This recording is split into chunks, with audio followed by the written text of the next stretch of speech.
శ్రీశ్రవణం ఛానల్‌కి చిన్నారులందరికీ, శ్రోతలందరికీ కూడాను మరొక్కసారి స్వాగతం. ఈరోజు మనం చెప్పుకోబోయే మహర్షి పేరు పిప్పలాదుడు. పిప్పలాదుడు అన్న పేరు ఆయనకసలు ఎందుకొచ్చింది అంటే, పూర్వం చవన మహర్షి గురించి మనం చెప్పుకున్నాం గదా! ఆ చవన మహర్షి కుమారుడు దధీచి. ఈ దధీచి మహర్షికిను, సువర్చలకి పిప్పలాది మహర్షి జన్మించాడనమాట. ఒకసారి దేవతలకు దధీచి మహర్షి శరీరంలో వెన్నెముక అవసరమైంది. దేవతలకు సహాయం చేయాలని యోగాగ్నిలో ప్రవేశించి శరీరాన్ని వదిలిపెట్టి ఆయుధాలు చేసుకోమని తన ఎముకల్నిచ్చేశాడు దధీచి. తయారు చేసుకున్న ఆయుధాలు రాక్షసులు తీసుకుని పోకుండా దధీచి మహర్షి వద్దనే దాచిపెట్టమని ఆయనకిచ్చారు వాళ్ళు. మళ్ళీ తీసుకుంటామని చెప్పి వెళ్ళిపోయారట. దేవతలు ఎన్ని సంవత్సరాలైనా రాకపోయేసరికల్లా దధీచి ఆయుధాలను రక్షించే బాధ్యతను సహించలేక వాటన్నిటినీ తనలోకే తీసేసుకున్నాడు. అవన్నీ దధీచి శరీరంలో జీర్ణమైపోయాయి. ఆ అస్త్రాలన్నీ దివ్యాస్త్రాలు, మంత్రశక్తి గలవి. వాటిని దధీచి ఆహారంగా తీసుకున్నాడు. ఆ ఆయుధాలన్నీ ఆయన శరీరంలో, ఎముకల్లో, రక్తంలో, మాంసంలో జీర్ణమైపోయాయి. తర్వాత ఎప్పుడో కొంతకాలానికి దేవతలు వచ్చి మళ్ళీ ఆయన్ని తమ ఆయుధాలు ఇవ్వమని అడిగారట. వెంటనే దధీచి వాడితో అన్నట్ట, "నేను ఎన్నో పర్యాయాలు మీ ఆయుధాలను తీసుకువెళ్ళిపోండి అని చెప్పాను. మీరు ఆ పని చేయలేదు. ఇప్పుడు అవన్నీ నా శరీరంలో జీర్ణమైపోయాయి. ఇంక మీకు ఆ ఆయుధాలు లభించవు" అని చెప్పాడట. ఆ దేవతలు బ్రహ్మ దగ్గరికి వెళ్లి అడిగారు. అప్పుడు ఆయన వారితోటి, "మీ ఆయుధాలన్నీ ఆయన శరీరంలో జీర్ణమైపోయి ఉన్నాయి.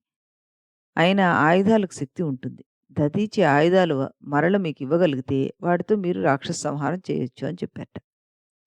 మళ్ళీ ఆయన్ని ఎలా అడగాలి అని ప్రశ్న వచ్చింది వాళ్ళకి. ఆయన వారికి ఒక పద్ధతిని సలహా ఇచ్చాడు బ్రహ్మ. ఆ ప్రకారంగా దేవతలు దధీచిని వారి ఆయుధాలు తిరిగి ఇవ్వమని మళ్ళీ అడిగారట. వారితో అన్నట్ట, "ఈ ఆయుధాలు ఏ విధంగానూ ఇంక పనికిరావు. మీకు వెనక్కిస్తాను. తీసుకుని వెళ్ళిపోండి. శరీరం లేకపోయినా నేను జీవించగలను. ఈ ఈ ఎముకలు కూడా తీసేసుకోండి" అని ఆ విషయాన్ని భార్యకు కూడా తెలియకుండా తన శరీరాన్ని యోగాగ్నితోటి వదిలి ఎముకలను దేవతలకిచ్చేశాడట. దధీచి ఎముకలతోటి ఆయుధాలను తయారు చేసి వాటితో శత్రువులైన రాక్షసులను సంహరించారు దేవతలు. దధీచి మరణించిన సమయంలో ఆయన భార్య సువర్చల గర్భవతి. ఆవిడ భర్తతో సహగమనం చేసి మరణిద్దామని అనుకుంది. అయితే శిశువును చంపకూడదు. అందువల్ల కత్తితో పొడుచుకొని గర్భంలోని శిశువుని బయటికి తీసి వాడిని అక్కడే వదిలి సహగమనం చేసి మరణించిందట. సమీపంలోని పిప్పలి చెట్టుని ఆ పసివాడికి చూపించి, "ఈ వృక్షం నీకు తల్లి, తండ్రి. నా ఆశీస్సులతోటి ఈ పిప్పలి చెట్టు నిన్ను రక్షిస్తుంది. తర్వాత నిన్ను ఎవరో పెంచి పెద్ద చేస్తారు. నీకు రాబోయే కాలంలో చాలా కీర్తి కలుగుతుంది" అంటూ ఆ తల్లి కనుమరుగైపోయిందట. ఆ పిల్లవాడు మెల్లిగా పాకుతూ ఆ పిప్పలి వృక్షం దగ్గరికి వెళ్ళాడట. ఆ వృక్షంలో ఉండే వనస్పతులు, దేవతలు అతన్ని పెంచి పెద్ద చేశాయి. ఆ చెట్లన్నీ దేవతా స్వరూపాలే. వాటిలో దేవతలుంటారు. అందువలనే మన భారతదేశంలో వృక్షాలకి దే దేవతా స్వరూపం అని పేరొచ్చింది. పిప్పలి చెట్టు అంటే రావి చెట్టు. జాగ్రత్తగా ఆ పిల్లవాడిని పెంచిందట. ఆ చెట్టు సంరక్షణలో పెరిగాడు ఆ పిల్లవాడు. పిప్పలాదుడు అని నామకరణం చేశారు ఆయనకి. ఈ రకంగా ఆయనకి ఆ పేరొచ్చిందనమాట. పిప్పలాదుడి తల్లి వెళ్ళిపోతూ, "నాయనా, నీ తండ్రి మరణానికి దేవతలు కారణం. మనకు వీరు చాలా ద్రోహం చేశారు. దేవతలు వారి స్వార్థం కోసమని ఆయన చనిపోయేలాగా చేశారు. అందుకనే వాళ్ళని నేను శపించాను. వారికి సంతానం ఉండదు, సుఖం ఉండదు. గృహస్థ ధర్మంలో ఉండే శుభాలు, ఆనందం వారికి కలగవు. గృహస్థ ధర్మంలో ఆచరించే సత్కార్యాలేవి వారికి ఉండవు. వాటి వల్ల కలిగే ఫలాలు కూడా వాడికుండవు. ఉన్న పుణ్యం అంతా నశించిపోయేదాకా సుఖపడుతూనే ఉంటారు. పతనమైన తర్వాత మనుష్యుల కంటే కూడాను హీనంగా జన్మిస్తారు" అంటూ నేను వారికి శాపం ఇచ్చాను. "నువ్వు పెద్ద అయ్యాక జ్ఞానమూర్తివై వంశ గౌరవాన్ని, వంశ అభివృద్ధిని నిలబెట్టమని" కొడుకును కోరుతూ ఆశీర్వదించి బ్రహ్మలోకానికి వెళ్ళిపోయిందట ఆవిడ.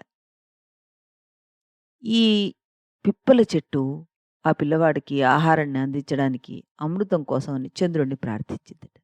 వెంటనే చంద్రుడు తన కిరణాల ద్వారా అమృతాన్ని చంద్రోదయం వేళ ఆ పిల్లవాడి నోట్లో ధారగా పోసెట్ట. ఈ విధంగా వచ్చిన అమృతంతోటి పిప్పలాదుడు పెరిగాడు. అందులో తల్లి దీవెన, బలం 2 ఉన్నాయి. తల్లి శక్తి అటువంటిది.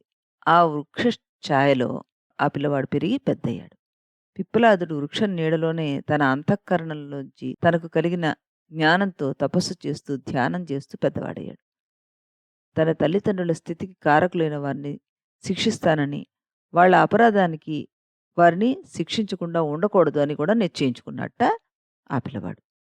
పిప్పల వృక్షం ద్వారా తనకు అమృతాన్ని తాగించిన చంద్రుడిని ప్రార్థించాడు. నా తల్లిదండ్రుల మరణానికి కారకులు దేవతలు కదా! వారిని కఠినంగా శిక్షించదలుచుకున్నాను. నీ సలహా ఏమిటి అంటూ అడిగాట. నాయనా పిప్పలా, నీ కోరిక ఎవరు కాదనలేరు. నీ సంకల్పం అమోఘమే. కాబట్టి నువ్వు గోదావరి తీరానికి వెళ్ళి అక్కడ పరమేశ్వరుడి గురించి తపస్సు చెయి.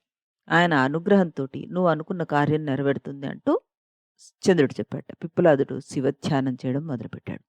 శివస్తోత్రము, శివనామోచ్చారణ, శివారాధన తప్ప ఇంకో పనే లేదు. రాత్రి పగలు అదే పని. ఈ విధంగా తపస్సు చేశాడు పిప్పలాదుడు. చాలా కాలంగా చేసిన తపస్సుకు ఫలంగా శివుడు ప్రత్యక్షమయ్యాడు. తన కోరిక గురించి పిప్పలాదుడు చెప్పాట. శాంతి, జ్ఞానము, మోక్షము, వైరాగ్యము మొదలైన వాటిని గురించి నేనిప్పుడు ఆలోచించే స్థితిలో లేను. హృదయం అగ్నిలా దహించుకుపోతోంది. నా జననీ జనకులు జ్ఞాపకం వస్తున్నారు. నా వయస్సు పిల్లలు అందరూ చక్కగా వాళ్ళ నాన్న, అమ్మ ఒడిలో వాత్సల్యంగా, బుద్ధిగా పెరుగుతున్నారు. నాకు ఆ అదృష్టం లేదు. నేను దిక్కులేని వాళ్ళలాగా వృక్షం కింద పెరిగాను. దీనికి దేవతలే కారణం. దేవతలు వరాలిచ్చి అనుగ్రహిస్తారు. తపస్సు చేసుకునే వాళ్ళని రక్షిస్తారు. వాళ్ళని పోషిస్తారు అని అంటారు గానీ, నా విషయంలో చాలా విరుద్ధంగా జరిగింది. అలా ప్రవర్తించిన దేవతలు క్షంతవ్యులు కారు. వీరిని అందుకే శిక్షించదలుచుకున్నాను నేను. దీనికోసం నాకు అవసరమైన శక్తిని ప్రసాదించు అన్నట్ట. పరమేశ్వరుడు వెంటనే ఇదిగో నీకు శక్తిని ఇస్తున్నాను అంటూ ఒక కృత్యను అంటే ఒక రాక్షసి లాంటి దాన్ని ఇచ్చాడు. ఒక కృత్యను సృష్టించిచ్చాడు రుద్రుడు. ఆ ఇచ్చిన కృత్యను పిప్పలాదుడిని "ఏమిటి స్వామి మీ ఆజ్ఞ" అంటూ అడిగిందిట. అంటే ఒక రాక్షసు టైపుదనమాట అది. ఆయన ఆ కృత్యం దేవలోకానికి వెళ్లి దేవతలందరిని వధించి రమ్మని చెప్పాట. అనేక మంది దేవతలను ఆ కృత్య వధించేసింది. వెంటనే మిగిలిన దేవతలందరూ బ్రహ్మ దగ్గరికి పరిగెత్తారట. ఆయన శరణుజొచ్చారు. బ్రహ్మ ఏం చేశాడు? వాళ్ళందరినీ తీసుకొని శివుడి దగ్గరికెళ్ళాట. శివుడు అన్నాడు, ఆయన నా గురించి తపస్సు చేశాడు. తపస్సు చేశాక నేను వరం ఇవ్వకుండా ఉండలేను గదా! నేను వరం ఇవ్వాల్సొచ్చింది.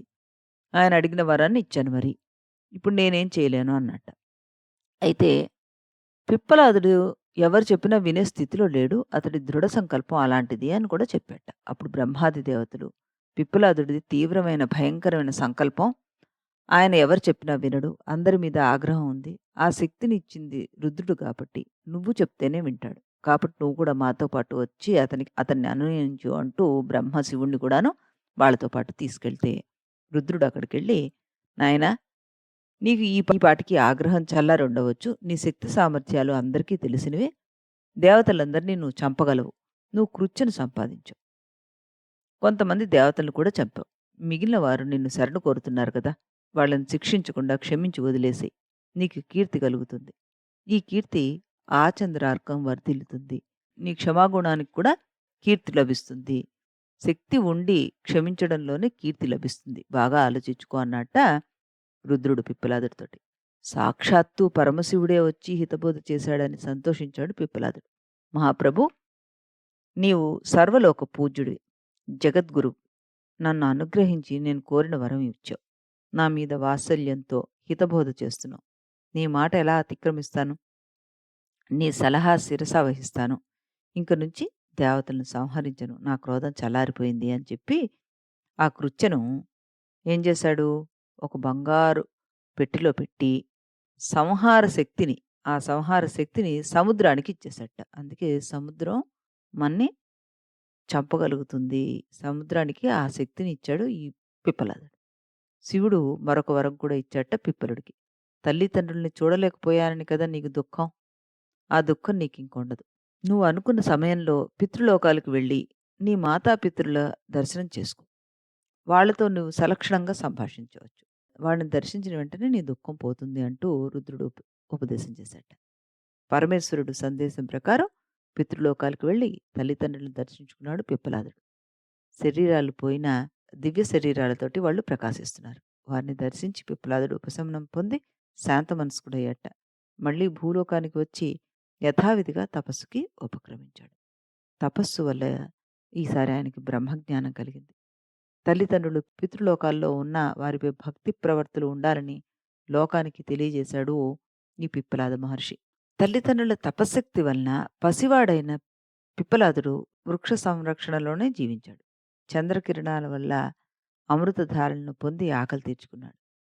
పరమేశ్వరుడు గురించి తపస్సు చేసి తల్లిదండ్రులను దర్శించగలడు. తపస్సు వల్ల వరం పొంది కొంతమంది దేవతలను సంహరించాడు. ఈశ్వరుని అనుజ్ఞ వల్ల మనసు మార్చుకొని కోపం విడిచి దేవతలను సంహరించడం అన్నది ఉపసంహరించుకున్నాడు. తపస్సు వలన మంచి కార్యాలను, కీర్తిని గడించాడు ఆయన. తపస్సు ఎన్ని సత్కార్యాలకు దోహదపడుతుందో మానవాళి మానసిక మార్పుకి తపస్సు ప్రధానం ఆయుధం, ఔషధంగా ఎలా పనిచేస్తుంది. ఈ రకంగా తపస్సు అంటే ఏ పనిలోనైనా మనం తపస్సు చేయొచ్చు అన్నది మనకి ఈ కథ ద్వారా తెలిసింది. ఇంతే కాకుండా ఈయనకు సంబంధించి మరిన్ని విషయాల్ని రేపటి ఎపిసోడ్‌లో చెప్పుకుందాం మనం. అంతవరకు సెలవు.